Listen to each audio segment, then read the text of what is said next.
semua, selamat datang di podcast kami. Saya Rika, di sini saya berperan sebagai moderator. Kali ini kita akan ngobrolin tentang salah satu isu kontemporer yaitu korupsi. Nah, apa aja tuh yang akan dibahas? Untuk lebih jelasnya, yuk langsung kita diskusikan kepada narasumber pertama kita yaitu Mbak Mifta. Kepada Mbak Mifta, kami persilakan. Ya, Assalamualaikum semuanya. Saya Mifta sebagai narasumber di sini. Kali ini langsung saja ya.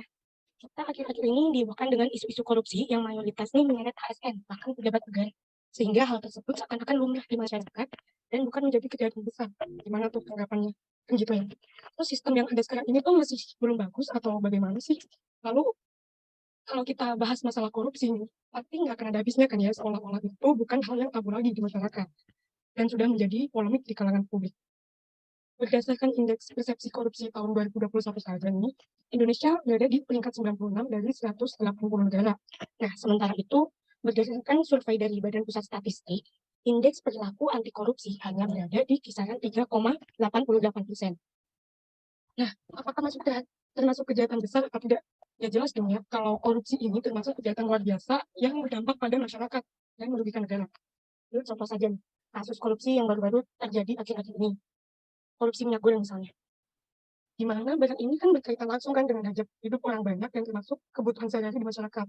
Itu selain merugikan uang negara, juga pastinya membuat masyarakat merasa dirugikan karena masyarakat jadi kesulitan kan secara tidak langsung mencari minyak goreng sebagai bahan pokok pekerjaan mereka.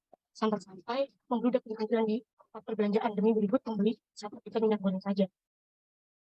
Dan itu sudah termasuk klasifikasi tipikor kelas kakap loh, karena kerugian negara ya diperkirakan mencapai 18 triliun lebih, di mana klasifikasi 5 klasifikasi tindak pidana korupsi ini termasuk korupsi gurang yang kurang dari 10 juta, korupsi kecil yang sampai 100 juta, korupsi sedang yang sampai 1 M, korupsi besar yang sampai 25 M, bahkan korupsi kakap yang di atas 25 M, seperti korupsi pada kasus minyak goreng ini. Namun yang membuat kagetnya lagi adalah pada hari ini, pelaku bisa saja berbicara bahwa besok akan ada yang tertangkap. Tapi kok malah bisa dia sendiri yang ditangkap gitu loh. Nah, hal ini nih yang bisa kita lihat bahwa pelaku ini terlalu percaya diri bahwa kejahatannya tidak bakal terendus. Jadi kita tidak bisa jika menyalahkan sistem dan pengawasan semata, karena tidak ada korupsi yang dilakukan tanpa niat. Apalagi dalam kasus ini pelakunya kan merupakan seorang pejabat negara ya, yang kemungkinan mempunyai banyak dukungan. Jadi sebagus apapun sistem dan pengawasannya, kalau sudah niat mah apa aja bisa. Jadi kembali lagi bagaimana individu masing-masing itu menyikapi. Itulah mengapa penanaman sikap seorang ASN yang berakhlak dan berintegritas perlu untuk ditanamkan sejak dini. Gitu aja Mbak, kembali ke moderator ya. Terima kasih. Wah, terima kasih Mbak Mifta atas penjelasannya. Kita pasti penasaran dong, kira-kira apa sih penyebab terjadinya korupsi di Indonesia? Untuk menjawab pertanyaan itu, kita langsung tanya saja ke Mbak Eka sebagai narasumber kedua kita. Kepada Mbak Eka, kami persilahkan. Terima kasih. Penyebab dari korupsi di Indonesia itu sendiri, yaitu ada dua, yaitu penyebab klasik dan penyebab modern. Pertama yaitu klasik, satu, ketiadaan kelemahan kepimpinan, ketidakmampuan pimpinan untuk menjalankan tugas dan tanggung jawabnya, merupakan peluang bawahan melakukan korupsi. Kedua itu kelemahan pengajaran dan etika. Hal ini terkait dengan sistem pendidikan dan substansi pengajaran yang diberikan. Pola pengajaran etika dan moral lebih ditekankan pada pemahaman teoritis tanpa disertai dengan bentuk-bentuk pengimplementasiannya. Ketiga itu kolonialisme dan penjajahan. Penjajahan telah menjadikan bangsa ini menjadi bangsa yang tergantung, lebih memilih pasrah daripada berusaha dan senantiasa menempatkan diri sebagai bawahan. Sementara dalam pengembangan usaha, mereka lebih cenderung berlindung di balik kekuasaan dengan melakukan kolusi dan nepotisme. Sifat dan kepribadian inilah yang menyebabkan munculnya kecenderungan sebagai bagian orang melakukan korupsi. Keempat yaitu rendahnya pendidikan. Masalah ini sering pula sebagai penyebab timbulnya korupsi. Minimnya keterampilan, skill, dan kemampuan membuka peluang usaha adalah wujud rendahnya pendidikan. Dengan berbagai keterbatasan itulah, mereka berupaya mencari peluang dengan menggunakan kedudukannya untuk memperoleh keuntungan. Yang dimaksud rendahnya pendidikan di sini adalah komitmen terhadap pendidikan yang dimiliki. Karena pada kenyataannya, para koruptor rata-rata memiliki tingkat pendidikan yang memadai, kemampuan, dan skill. Kelima yaitu keinginan yang berlebihan tanpa disertai introspeksi diri. Atas kemampuan dan modal yang dimiliki, mengantarkan seseorang cenderung melakukan apa saja yang dapat mengangkat derajatnya. Keenam yaitu tidak adanya hukuman yang keras, seperti hukuman mati, seumur hidup, atau dibuang ke pulau Nusa Kambangan. Hukuman seperti itulah yang diperlukan untuk menuntaskan tindak korupsi. Dan ketujuh yaitu kelangkaan lingkungan yang subur untuk perilaku korupsi. Kedua itu penyebab modern. Pertama, rendahnya sumber daya. Penyebab korupsi yang tergolong modern ini sebagai akibat rendahnya sumber daya manusia. Kelemahan SDM ada 4 komponen sebagai berikut, yaitu pertama, bagian kepala, yakni menyangkut kemampuan seseorang menguasai permasalahan yang berkaitan dengan sains dan knowledge. Kedua, yaitu bagian hati, menyangkut komitmen moral masing-masing komponen bangsa, baik dirinya maupun untuk kepentingan bangsa dan negara. Kepentingan dunia usaha dan kepentingan seluruh umat manusia. Komitmen mengandung tanggung jawab untuk melakukan sesuatu hanya yang terbaik dan menguntungkan semua pihak. Ketiga, yaitu aspek skill atau keterampilan, yaitu kemampuan seseorang dalam menjalankan tugas dan tanggung jawabnya. 4, fisik atau kesehatan. Ini menyangkut kemampuan seseorang mengemban tanggung jawab yang diberikan. Betapapun memiliki kemampuan dan komitmen tinggi, tetapi bila tidak ditunjang dengan kesehatan yang prima, tidak mungkin standar dalam mencapai tujuan. Struktur ekonomi pada masa lalu, struktur ekonomi yang terkait dengan kebijakan ekonomi dan pengembangannya dilakukan secara bertahap. Sekarang tidak ada konsep itu lagi. Dihapus tanpa ada penggantinya. Sehingga semuanya tidak karuan, tidak dijamin. Jadi kita terlalu memporak-porandakan produk yang lama yang bagus. Baiklah, itu saja. Wah, ternyata banyak juga ya. Lalu kira-kira apa sih dampak yang bisa terjadi ya? Untuk narasumber ketiga kita, kami persilahkan. Baik, terima kasih. Dari penjelasan sebelumnya bahwa banyak penyebab dari korupsi tersebut, sehingga itu dapat memberikan dampak yang besar bagi masyarakat.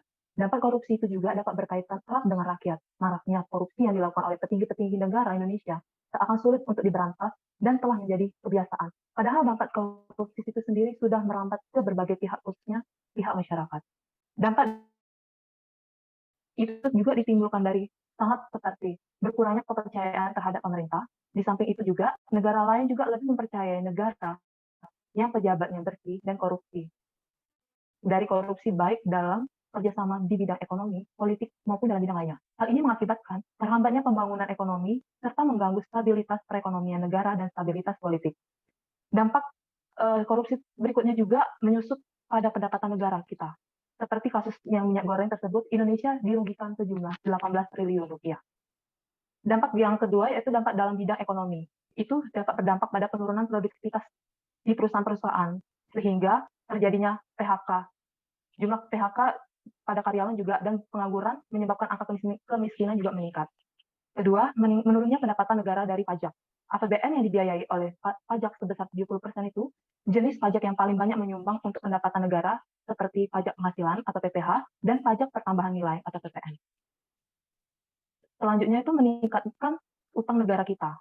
Korupsi tentunya akan memperburuk keuangan negara. Sebelumnya, negara kita memang sudah mempunyai hutang dengan negara lain. Akan tetapi dengan adanya korupsi, justru hutang itu akan semakin bertambah. Menurunnya juga pertumbuhan ekonomi dan investasi. Dengan adanya tindak korupsi di suatu negara akan menyebabkan para investor dari luar negeri itu tidak percaya lagi dengan kepastian hukum dalam tindak korupsi untuk menanamkan modal di industri suatu negara kita ini. Baik, terima kasih. Terima kasih Mbak Rosi atas penjelasannya.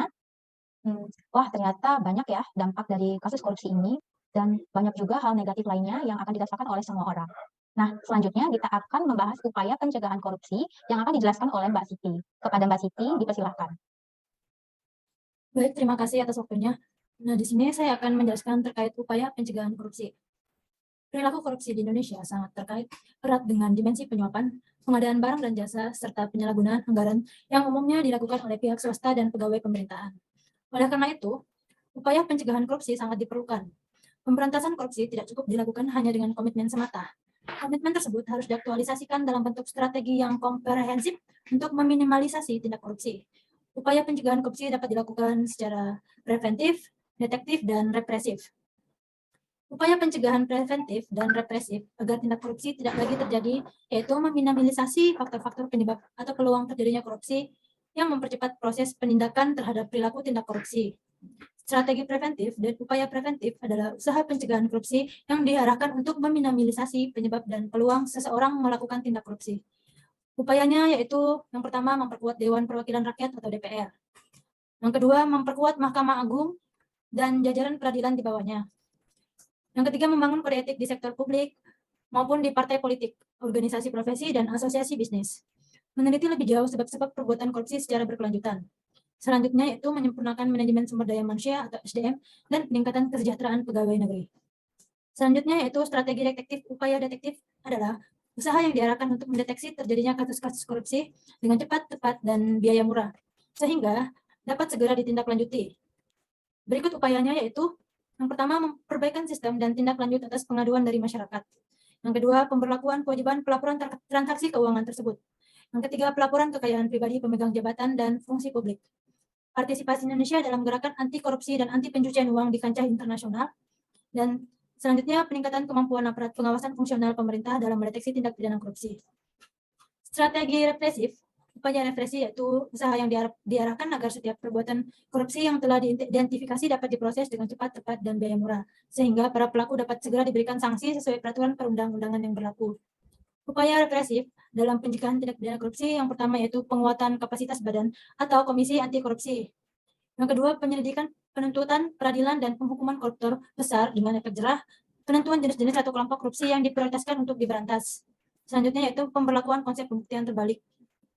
Meneliti dan menguasai proses penanganan perkara korupsi dalam sistem peradilan pidana secara terus-menerus. Dan yang terakhir yaitu pengaturan kembali hubungan dan standar kerja antara tugas penyidik tindak pidana korupsi dengan penyidik umum, penyidik pegawai negeri sipil, dan penuntut umum. Ya, demikian dari saya terkait upaya pencegahan dari korupsi. Sekian, terima kasih. Terima kasih Mbak Siti atas penjelasannya. Cukup seru juga pembicaraan kita di podcast kali ini, namun intinya kita sebagai rakyat Indonesia perlu ikut serta dalam usaha pencegahan korupsi. Karena kita sudah berada di penghujung acara, saya ucapkan terima kasih kepada para narasumber dan pendengar podcast kami. Akhir kata, terima kasih. Wassalamualaikum warahmatullahi wabarakatuh. Waalaikumsalam warahmatullahi wabarakatuh.